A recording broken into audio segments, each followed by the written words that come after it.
اعوذ باللہ من الشیطان اللعین الرجیم بسم اللہ الرحمن الرحیم وبہ نستعین وہو المعین۔ اسلامی بینکنگ میں ہماری آپ کے ساتھ گفتگو جاری تھی۔ ہم نے آپ کی خدمت میں عام کلی قوانین بیان کیے جنہیں اسلامی بینکنگ میں استعمال کیا جا سکتا ہے اور مروجہ بینکنگ کو اسلامی بینکنگ میں تبدیل کیا جا سکتا ہے۔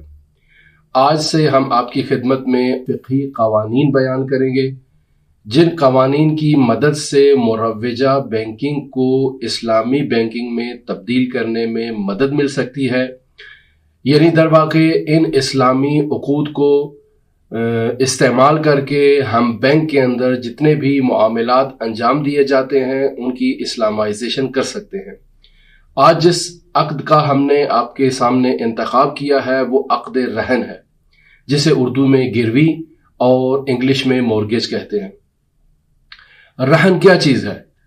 لغوی اعتبار سے لغت عرب میں رہن لازم اور متعدی دونوں صورتوں میں استعمال ہوتا ہے۔ یہاں آپ سوال کریں گے کہ لازم کیا ہے اور متعدی کیا ہے؟ تو عزیزان دیکھیں، عربی اور فارسی لغت میں فعل دو طرح کے ہیں، فعل لازم ہے اور فعل متعدی ہے۔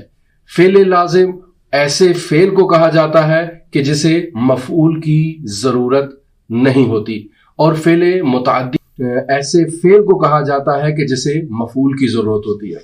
کیسے معلوم ہو کہ یہ فعل لازم ہے یا فعل متعدی ہے؟ تو اسی جملے کے اندر اس مفعول کو دیکھ کر ہم یہ محسوس کر سکتے ہیں کہ اگر فعل کے جملے کے اندر مفعول کا استعمال ہو رہا ہے تو یہ فعل متعدی ہے، اور اگر مفعول استعمال نہیں ہو رہا تو یہ فعل لازم ہے۔ اگر یہ رہن کا کلمہ لازم استعمال ہو تو اس صورت میں یہ دوام اور ثبات کے معنی میں آتا ہے، اور اگر متعدی استعمال ہو تو استحکام اور حصول اطمینان کے معنی میں آتا ہے۔ یہ ہے رہن کا لغوی معنی۔ اصطلاح میں رہن کس کو کہتے ہیں؟ فقہا کی اصطلاح میں رہن یعنی گروی رکھنا بطور عقد پہچانا جاتا ہے، لہٰذا اس کی تعریف ہے۔ تعریف رہن کیا ہے؟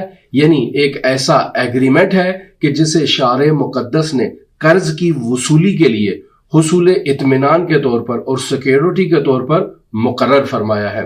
یعنی ایک ایسا عقد ہے کہ جس میں مقروض اپنا کچھ مال، جیسے زمین ہے یا زمین کے پیپرز ہیں، گھر ہے یا گھر کے پیپرز ہیں، باغات ہیں یا باغات کے پیپرز ہیں، یا گولڈ وغیرہ اور اس قسم کی چیزیں جو ہیں، یہ قرض دہندہ کے پاس بطور شیورٹی رکھواتا ہے کہ یہ اپنا قرض اس شیورٹی کی بنا پر، اس گروی شدہ چیز کی بنا پر اپنا قرض واپس کرے گا۔ یہ ایک ضمانت ہوتی ہے، تاکہ جب اگر خدا نخواستہ یہ مقروض اپنا قرض ادا نہ کر سکے تو قرض دہندہ انہی پیپرز کے ذریعے سے اس پراپرٹی کو فروخت کرے گا، اور اپنا مال جو ہے وہ اس سے واپس وصول کرنے کے بعد باقی جتنی رقم بچے گی وہ قرض وصول کرنے والے کو واپس کر دے گا۔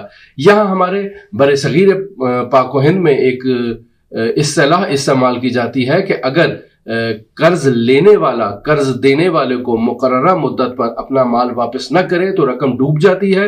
اس کی اسلامی تعلیمات میں کوئی گنجائش نہیں ہے۔ رہن کی بنیادی شرائط کیا ہے؟ رہن جمع کروانے والا یعنی راہن اور رہن وصول کرنے والا مرتہن، ان دونوں کے لیے شرائط کیا ہیں؟ یعنی دونوں بالغ ہونے چاہیے، دونوں عاقل ہونے چاہیے، مہجور یعنی اپنے مال میں ممنوع تصرف نہ ہو، یہ دونوں سفی نہ ہو یعنی ایسے لوگ نہ ہوں کہ جن کو کسی چیز کی سمجھ ہی نہیں ہے، اپنے ارادے اور اختیار کے ساتھ یہ رہن میں کسی چیز کو رکھیں یا فقے رہن کریں۔ تو یہ ان کی شرائط ہے۔ مال رہن کے متعلق کیا شرائط پائی جاتی ہیں؟ تو مال رہن ایسا مال ہونا چاہیے جس میں تصرف کرنا اسلامی نقطہ نظر سے درست ہو، یعنی وہ مال ملکیت میں منتقل ہو سکتا ہو، یعنی حرام مال نہ ہو، یعنی شراب جیسی کوئی چیز نہ ہو کہ جو ملکیت میں نہیں آئے گی اور جس کی خرید و فروخت نہیں ہو سکتی۔ پس وہ مال جو ہے وہ مالیت رکھتا ہو، یعنی اسلامی نقطہ نظر سے قابل خرید و فروخت ہو۔ یہ اس مال کی خاصیت ہونی چاہیے جسے انسان رہن کے لیے رکھوا رہا ہے۔